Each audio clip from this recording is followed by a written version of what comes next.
ትሁቴ በመጨረሻ ከልጇ ጋር ተገናኘች። አባባ ደስ የሚል ነገር አደረገ። ተመስገን መጀመሪያ ላይ ልጇን ቀማና ላንችማ የኔ ልጅ በፍጹም አትገባሽም፣ ያለ እናት ፍቅር እኮ እኔ እስር ቤት ሁኜ እየተሰቃየሁ ልጅ እንኳ መኖሬንም ሳላውቅ በድብቅ ለእህትሽ ወስደሽ ያሳደግሽ አደገኛ ሰው ነሽ። አየሽ ላንቺ በፍጹም የኔ ልጅ ልትገባሽ አትችልም ብሎ ደመደመ። አባባ ሄደችና አባዬ እኔ ልጄን በህይወት እያለሁኝ ማጣት አልፈልግም፣ ልጄ ተመስገን እጅ ገብታለች ብላ ስትለው አባባም ሰተት ብሎ ወደ ተመስገን ጋር ሄደና መጀመሪያ በልመና ልለምንህ፣ አይ የምትል ከሆነ የማትፈልገውና ከባድ ችግር ውስጥ ከመግባት በፊት የትሁትን ልጅ መልስላት ብሎ አባባ አፋጠጠው። እንዴ አንተ ሰውዬ ምን ሆነሃል? ትሁት እኮ የኔ ልጅ ብቻና ብቻ ናት አልክሳ። ትሁት እኮ ሚስቴ ናት፣ በሀገር በአደባባይ አግብቻት እየኖርኩ፣ አንተ ግን ጉልበቷን ቀጥቅጠህ ለዛ ለጀዝባ ልጅ ልትድራት ነው አይደል? በጣም ያሳዝናል። ትሁት ደስ የሚለው ነገር ስሜትና ፍላጎት የላትም። በፍጹም ካሌብን አግብታ አትኖርም። ይሄ እኔ ምርጫ ነው። ይችን የመሰለች ቆንጆና ሳዱላ ልጅ አድርሼ እሷ ግን ያለምንም ምክንያት ምንም እንዳልተፈጠረ አድርጋ ልጇን ሳታሳድግና ልጇን የእናት ፍቅር ሳትሰጥ አንተ ቤት ጉልበትህን ጨረሰች። አንተ ሽማግሌ በየሄድኩበት ቦታ ላይ እባክህ አትፈታተነኝ ብሎ አለው። ተው የኔ ልጅ ተው፣ ቦልህ አባትህ እሆናለሁ። እንደዚህ እያልክ የማይረባ ነገር አታድርግ። ትሁት ፍላጎት ከሌላት ልጇን ስጣትና በነጻነት ታሳድግ፣ ወይ ተስማምታችሁ ባልና ሚስት ሆናችሁ አክብራት፣ ውደዳት። እሱ ጥሩ ጥያቄ ነው አለና አባባም ደግሞ ትሁቴን ጠራትና ለብቻዋ ስሚ፣ ይሄ ተመስገን በጉልበት የሚቻል ሰው አይደለም። አሁን ማድረግ ያለብን ነገር ልጅቱን እንዳትንገላታና እንዳይርባት አባዬ ቤቱን ልረፍ፣ ነገሮች እናስተካክልና ወደ ነበርንበት ህይወት እንቀጥላለን ብለሽ እንድትዋሸው ፈልጋለሁ ብሎ አባባ አላት። ትሁቴም ደግሞ ተመስገን እኔ ካንተ ውጭ በቃ ሌላ ሰው አግብቼ መኖር አልፈልግም። እውነቱን ስነግርህ ነገሮችን ላስተካክልና ከልጄና ካንተ ጋር ሁነን ወደ ሀገራችን እንሄዳለን ብላ ስትለው አመንና ይሄማ ከሆነ በጣም ደስ ይለኛል አለና በነጠላ ትሁቴን ልጇን አሳዘላት። እሷም በጣም ደስ አላትና ልጅቱም የለመደችው የትሁቴን እህት ስለነበረ ደስ ባይላትም እቅፍ ዝል አድርጋ ልጇን ወደ አባባ ቤት ይዛ ሄደች። ተመስገንም ደግሞ አባባና ትሁቴ እየሸወዱትና እየዋሹት መሆኑን በፍጹም አላወቀምና በጣም በደስታ ተሞላ። ምንኛ እድለኛ ነኝ፣ ከምወዳትና ከማፈቅራት ልጅ አለች ብዬ በፍጹም አስቤ አላቅም። ዛሬ ላይ ግን የቆንጅዬ ልጅ አባት ስሆን እንዴት በጣም ደስ ብሎኛል። ወደዚህ ጉዳይ እንኳንም የመጣሁ እኔ እኮ ትሁቴን ፍለጋ ወደ አዲስ አበባ ባልመጣ ኖሮ ይሄን ጉድ አልሰማም ነበር። ትሁት አንቺንማ መልካምና ጀግና ሴት አይኔ እያየ ያጅል ካሌብ አግብቶሽ ማየትን አልፈልግም ብሎ ወሰነ። ሰላም ሰላም! ውድ የተከበራችሁ የደሴው አርግብ ቤተሰቦች እጅግ በጣም ተወዳጅና በጉጉት ስንጠብቀው የነበረው የትሁት ድራማ እንደቀጠለ ይገኛል። ቻናሉን ላይክ፣ ሰብስክራይብ እያደረጋችሁ ለምታበረታቱኝ ውድ ቤተሰቦቼ ከልብ አመሰግናለሁ። ትሁቴ በጣም በሚገርምና በሚደንቅ ሁኔታ ልጇ ጋር ተገናኝታለች። አባባ እጅግ በጣም ደስ የሚል ታሪክ ነገር ነው የሰራው። በመጨረሻ ቲና መቼም ነገር አያመልጣትምና ትሁቴን ሰተት ብላ ወደ አባባ ቤት ከሄደች በኋላ ቲና እያንዳንዱን ነገር አጣርታ ከመጣች በኋላ ለተመስገን ምን ብትለው ጥሩ ነው? ተመስገን ልጄን በህይወቴ አገኛለሁ ብለህ እንዳታስብ፣ አባባ ፖሊስ ጣቢያ መልክቶ ሊከስፍ መሆኑን ብታውቅ እንዴት አንተ ትሁትና ልጇን አንድ ላይ ከተገናኙ ወደ ሀገራችሁ መሄድ እንጂ ወደ አባባ ቤት እንዲሄዱ ለምን ፈለክ ብሎ ሲለው፣ አይ እንደዛ ሳይሆን እየሆነ ያለው ነገር በጣም ከባድ ነው። ቢሆንም ደግሞ ይሄን ነገር እኮ ያደረግኩት ፈልጌው ሳይሆን አባባ በሚገርምና በሚደንቅ ሁኔታ ታሪክ ነው የሰራ። ትሁቴን እንደማትፈልገውና እንደማትወጂው አድርገሽ ንገሪ ሲላት፣ ለዛ ነው የአባባን ምክር ሰምታ ነው እንደዚህ ያደረገችህ። ተመስገን። መቼም ቢሆን ትሁት ካንተ ጋር እንደማትሆን እወቀው። ግን አያሳዝንም? የወለዳችኋት ልጅ በእንጀራ አባት ስታድግ በጣም ያስጠላል። አንተን ብታገባ በእንጀራ እናት ልታድግ ነው። ለዛ ነው አንዳንዴ ትዳር ውስጥ ገብቶ ለመውለድ ቶሎ አትፍጠኑ የሚባለው እያለች ነገር አቃጠለችለት። ቲና ከአሁን በኋላ ስለ ትሁት መጥፎነት ብታወሪ እኔን አያድርገኝ። ኧረ እባክህ የምፈልገውን ነገር ታገኘ ትቀልዳለህ እንዴ? እስካሁን ድረስ መረጃዎቹን በሙሉ እያወጣሁኝና እየበተንኩ ስሰጥህ የነበርኩት እኮ እኔ ነኝ። እንዴት እንደዛ ትላለህ?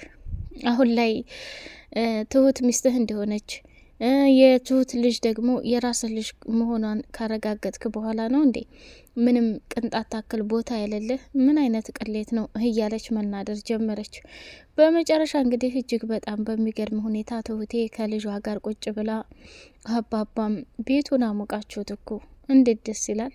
ትሁት ልጅ በረካ ነው፣ ልጅ መልካም ነው፣ ልጅ ሀብት ነው፣ ልጅ ጌጥ ነው። እንኳን አንቺ አይደለም እኔም ካሌብ አግብቶ ወልዶ እንደዚህ ልጁን ቤት በቤት ቢያደርግልኝ ብዬ ተመኘሁኝ።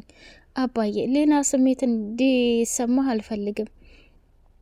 ይችን ልጅ እኮ አንድ ቀን አንጠልጥሎ ሊወስዳት ይችላል። ተመስገንን የምታውቀው አይደል እንዲ አባዬ እኛ ቤት ድረስ ሰተት ብሎ እየገባ ብዙ ነገር አድርጓል። በትራስ አንተን ሊያፍንህ እኔ ክፍል ላይ ገብቶ ቲና ያዘዘችውን ወረቀት ያስገባ፣ እንዲሁም ደግሞ ለካሌብ ጓደኛው ነኝ ብሎ ሰተት ብሎ ከቲና ጋር ብዙ ነገር ሰርተዋል። አሁንም ቢሆን መምጫው በምን እንደሆን አይታወቅም። መቼም ሌላ ሰው ሲመጣ የተመስገን ሰው ነው ብለን ልንጠረጥር አይገባም። አየህ አባዬ እኔ የኔ ልጅ እዚህ መሆኗ ለዛሬ ደስታ ቢሰጠኝ ሁሌ ግን የምረጋበት እና የምተማመንበት ምንም ምክንያት የለኝም ብላ አለችው። ቲና የብሱን ተቃጠለችና ጭራሽ በገዛ ባሌ ቤት የማንም ዲቃላ መሯሯጫና መፈንጫ ሆነ እያለች ተናደደች። ኤዱና ዳኒ ደግሞ የትሁቴ ልጅ አዝላ ስትመጣ ሲያው በጣም ደስ አላቸውና ወይኔ መታደል እንዴት ደስ ይላል። መቼም ቢሆን መቼም እኮ ትሁቴ ሁሉን ነገሯ የምትመስለው ልጇን ነው። በዛ ላይ ደግሞ ጀግናና ታጋሽ ሰው እንደሚያሸንፍ ከትሁቴ ተምሬያለሁ።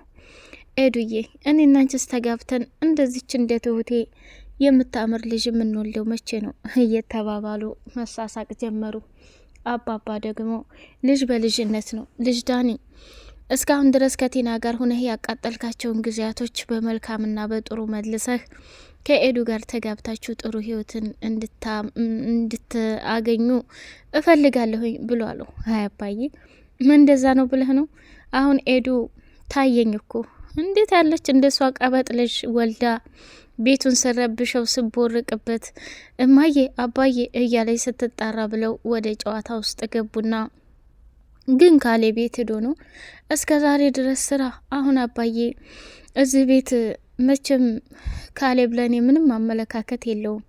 አሁን ደግሞ ልጅን ተጨምራ ሳይ ምን ይሰማው ይሆን? የኔ ልጅ አታስቢ፣ ይሄ ቤት የኔ እንጂ የካሌብ አይደለም። ካሌብም ከተመቸው አብሮ መኖር ይችላል፣ ካልተመቸው ደግሞ ቤቱን ለቆ መሄድ ይችላል። እንዴት ትሁት፣ የሰው ልጅ ችግር እኮ ይነካዋል አይነካውም አይባልም። የመጣብሽን ችግር ተጋግዘን ማለፍ መሞከር አለበት እንጂ አሁን ህፃኗ ላይ ታስደስታለች እንጂ ምን የምታስከፋው ነገር አለ ብሎ ዳኒም ተናገረ። ኤዱዬም በጣም ደስ ብሏታል። ትሁቴ አንቺ እኮ ዘርሽን ተክተሻል፣ በልጅነት ቆንጆ ልጅ አድርሰሻል። ተመስገን አንዳንዴ ቢናደድም ቢነጫነጭም በፊት ከነበረበት ክፋትና መጥፎነት ተቀይሮ ዛሬ ላይ ምናልባት ጥሩ አባት የሆነ ካሌብ እኮ አንቺን የማግባትና አብሮ የመሆን ፍላጎት ከሌለው ከተመስገን ጋር ተመልሰሽ ለምን ህይወትሽን አሳምረሽ አትኖሪም እያለች ጀመረች። እረፊ ኤዱ፣ እኔ አሁን የረሳሁትን ነገር ወደ ኋላ መመለስ አልፈልግም። ልጄን ከዚህ ቤት መጥቶ እንዳይሰርቅብኝ እና እንዳይወስድብኝ ጥንቃቄ አደርጋለሁ እንጂ ትሁቴ መቼም ቢሆን እንደዚህ ልትያትች ምናልባት ካሌብ ከነ ልጅሽ አፍቅሮ ሊወድሽ ይችላል። የዛኔ መጋባት ነው እንጂ ያለባችሁ መጣላት እንደሌለባችሁ እወቂ ብሎ አላት። ዳኒ ማለት ነው። ትሁቴ እጅግ በጣም ደስ ብሏታል። ለጊዜው ቢሆንም አባባም ደግሞ ያንቺን እስከዛሬ ሀዘንን እና መጥፎነትን ወደ ጥሩ ተቀይሮ ስቀሽና ፈገግ ብለሽ ስላየሁሽ በጣም ደስ ብሎኛል እያለ አባባ ለትሁቴም ደስታውን ገለጸላት። አባዬ ይሄ ሁሉ ነገር የሆነው አንተ ስላለኸኝ ነው። ሌላው ሰው ቢሆን ኑሮ ውጭ ከቤቴ ስራሽን እንጂ እንደዚህ ትርፍ ህይወትን የምታሯሩጭበት ቤት አይደለም ያለሽው የሰው ቤት ነው ብለው ሞራኔን ይነኩኝ ነበር ብላለችው። አባባም አንቺ ያደረሽልኝ ውለታ እኔ ሁሌ በዋራው ልረሳው አልችልም። እዛ ዊልቸር ላይ ተቀምጬ ቲና ያደረገች ነገር፣ የቀባችኝ ወጥ፣ የደፋብኝ ውሃ፣ ያነቀችኝ፣ የጣለችኝ እምበላው ምግብ ስንት የፊቴ ላይ እንደቀባችሁ ያን ሁሉ እኮ መቼም ልረሳው አልችልም ትሁት። እና አሁን ላንቺ እያደረግኩ ያለሁት ነገር በጣም ትንሹ ነገር ነው። እኔ የምፈልገው ደስተኛ ሆነሽ ከካሌብ ጋር ተስማምታችሁ ጥሩ ህይወት ብትኖሩ እመርጣለሁኝ አለ። እንደዛ ነው። ምን ነው ለካሌብ ምንም ስሜት የለሽም እንዴ ብሎ ሲል ዳኒና ኤዱ ደነገጡና መስማትም ስለሚፈልጉ አፈጠው አባባንና ትሁቴን ማየት ጀመሩ። እሷ ግን በጭራሽ አባዬ ካሌብ እኮ በተደጋጋሚ የኔን ልብ የሰበረ ሰው ነው። ልክሽን ወቂ፣ ቦታሽን ወቂ እያለ ሲያሳቀቀኝ የነበረ ሰው ነው። አሁን ደግሞ ልጄን እዝጋ ይዤ ልጅ ያላትን አሮጊት ከምጋተት የራሴን ህይወት እመርጣለሁ ብሎ መኖር ይችላል። መጀመሪያ እስኪ ተቀራረቡ፣ የሱ ስሜት ምን እንደሆነ አድምጮ። የኔ ልጅ ካሌብ አንዳንዴ ለነገሮች ይወስናል እንጂ በጣም በጣም የዋህና ምስኪን ልጅ እንደሆነ ታውቂያለሽ። ጥሩ ሚስት ስላልገጠመው ብቻ ነው እንደዚህ ተናዳጅና ፈጥኖ የሚቆጣው ብሎ አላት። እሺ አባዬ እኔ ስለ ዛሬ እንጂ ስለ ነገ አላስብም። አሁን ተመስገን በልጄ ላይ ምን አደጋ እንደሚደርስ ሳላውቅ ይሄን ነገር ማድረግ አልፈልግም ብላ አለች። ተመስገን አሁን ላይ ትሁት ልጄን ይዛ ወደ ሀገራችን የማትሄድ ከሆነ ያንን ቤት በሙሉ እጨርሰዋለሁ ብሎ ለቲና ቃል ገባላት። ቲና ደግሞ ሰውየውና ልጁ ላይ ከሆነ አደጋውን የምታደርሰው ለኔም ደግሞ እነሱ ከሞቱ ወራሽ ቆራሽ የካሌብ ሚስት ተብዬ ራሴ ንብረቱን ሟጥጬ ወስዳለሁ። ያ ከሆነ በፈለከው ነገር ተመስገን ላግዝህና ልረዳህ እፈልጋለሁ ብላ ቃል ገባችለት። ወይ ቲና! እሱም ደግሞ በቃ አንቺ እድሜ ልክሽን የሚያንሰፈስፍሽና የሚያሯሩጥሽ የሽማግሌው ገንዘብ ብቻ ነው።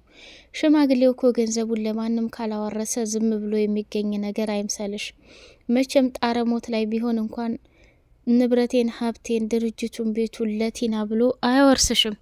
ስለዚህ እዛ ቤት አሁን ላይ እያደረገች ያለችው ትሁት ስለሆነች ልጄን በምንም አይነት ሁኔታ ከዛ ከቤት አስወጥቼ ልጄን ካሁን በኋላ የአባት ፍቅር ሰጥቼ እኔም የልጄን ፍቅር እየተቀበልኩ አሳድጋታለሁ። ትሁት ግን ላደረገችው ነገር ልጇ ስታድግ እያንዳንዱ ያደረገቻትን ነገር እናገራለሁኝ ብሎ ሲል ቲናም በጣም ተገረመችና ሀያንተ ነገር ወሬ እንጂ በተግባር ባዶ ነህ፣ ትሁት ጀግና ናት ብላ እፊቱ ላይ ስታበጭጭበት ይዞ በጥፊ ሊደረግማት ሲል ከዛ ቦታ ላይ አመለጠች። ውድ የተከበራችሁ የደሴው አርግብ ቤተሰቦች እጅግ በጣም ተወዳጁና በጉጉት የምንጠብቀው የትሁት ድራማ ይህን ይመስላል። ቀጣይ ፓርት እስከምንገናኝ ሰላም አለይኩም ወራህመቱላሂ ወበረካቱ።